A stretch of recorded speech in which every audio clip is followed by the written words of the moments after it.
pessoal, seguimos nossa primeira aula de mecânica de fluidos. Nessa aula já definimos um fluido, a hipótese do contínuo e apresentamos algumas das principais propriedades dos fluidos. Se você não se lembra, não tem problema. Volta nos vídeos anteriores, não deixa para depois, faz isso agora. No próximo vídeo, nós vamos trabalhar uma propriedade muito importante dos fluidos, a viscosidade. Nessa ilustração, temos alguns fluidos com diferentes comportamentos quando estão escoando. Para facilitar sua visualização, imagine água, óleo de cozinha e mel. Consegue imaginar a diferença quando os três fluidos escoam? Parece que o mel se deforma mais lentamente do que a água e o óleo, não é mesmo? Vamos tentar entender por que isso acontece. Vamos tomar a seguinte situação como exemplo: duas placas, uma fixa na parte de baixo e a outra móvel, se deslocando com velocidade igual a ΔU. Entre as duas placas, nós temos um fluido com viscosidade μ. Nesse primeiro momento, temos que enunciar um importante princípio da mecânica dos fluidos, o princípio da aderência. Quando um fluido está em contato com um corpo sólido, a camada de contato do fluido tem a mesma velocidade que o corpo sólido. Esse é o princípio da aderência. Quando um fluido está em contato com um corpo sólido, a camada de contato do fluido tem a mesma velocidade do sólido. O que isso quer dizer? Quer dizer que o fluido que está em contato com a placa de cima também se desloca com velocidade ΔU. E o fluido que está em contato com a placa de baixo está em repouso, velocidade zero. Com o passar do tempo, esse fluido vai se deformando. E passado um tempo ΔT, o que será que aconteceu? O fluido, que inicialmente estava na posição tracejada, mostrada por essas duas linhas, agora se deformou e foi parar na posição da linha cheia. Isso nos ajuda a calcular alguns valores. Por exemplo, o deslocamento na direção do movimento vai ser igual à velocidade ΔU vezes o tempo transcorrido ΔT. Também podemos pensar em termos de deslocamento angular. A variação foi Δθ, a diferença angular entre a linha tracejada e a linha cheia. Bom, se calcularmos a tangente do ângulo Δθ, vamos ter o seguinte: tangente de Δθ é igual ao cateto oposto, ΔU vezes ΔT, dividido pelo cateto adjacente, ΔY. ΔY aqui é a espessura da camada de fluido que separa as duas placas.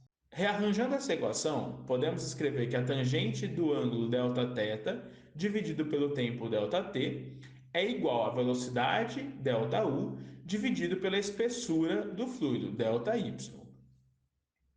Como sabemos, para ângulos pequenos, a tangente de θ se aproxima de θ.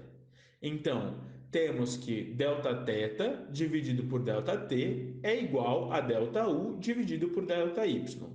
Veja, fizemos uma consideração que o ângulo θ é pequeno, ou seja, foi transcorrido um tempo muito pequeno entre o início do escoamento e o tempo analisado. ΔT é bem pequeno.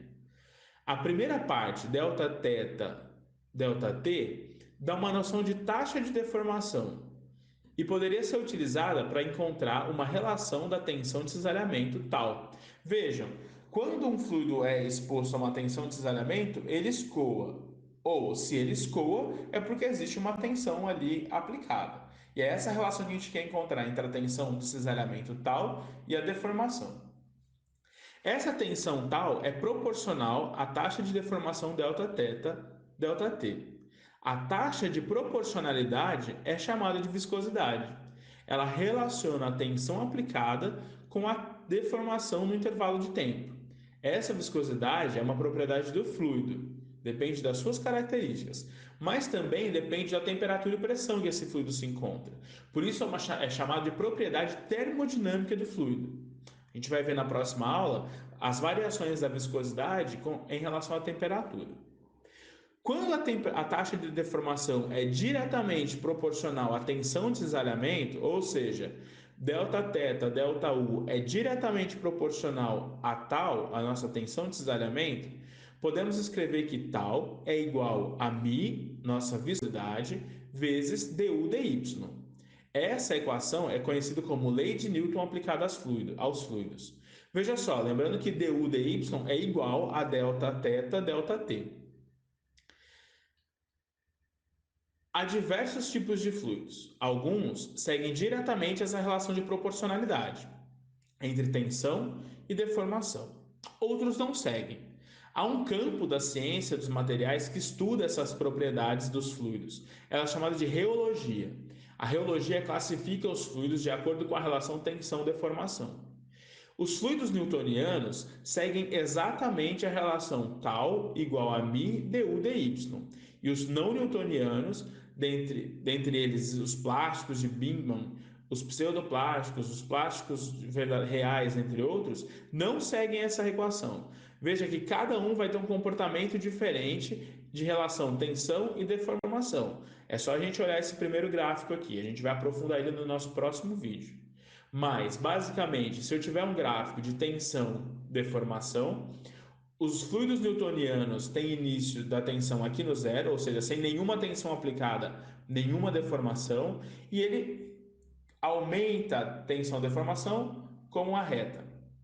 A inclinação dessa reta é justamente a viscosidade.